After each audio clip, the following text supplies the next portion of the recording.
Changing the belts on a 2000 snowcat Tucker.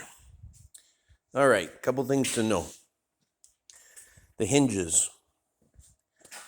You see the spacing you've got here?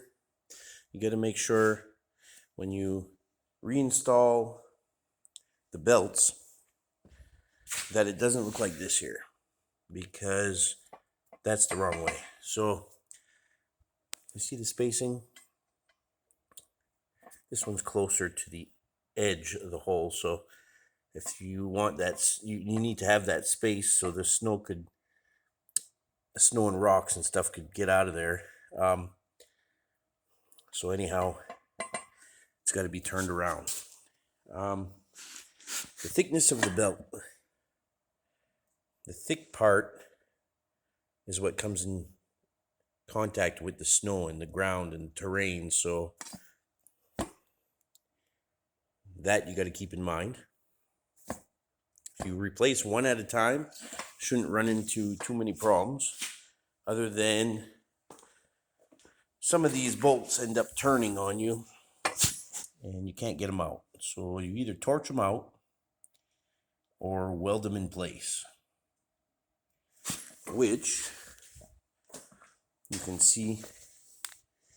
This is what we did here.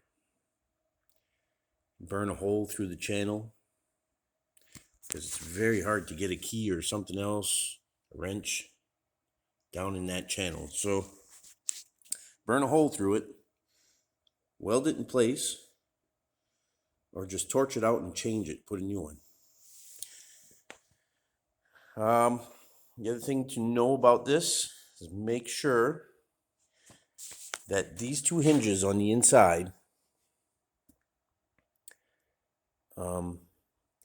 you keep them loose. You never tighten it up very much, because these are things that we learned. If you put it too tight, it's going to wear out your hinge real quick. So this needs to run idle. You just put it on just to say it's snug, and that's it. Don't tighten more than that. And another thing is, when you put these hinges on and you put the bolt through, always have the nut away from the sprockets on the inside two belts, because you'll end up chewing it like this here. We learned that also.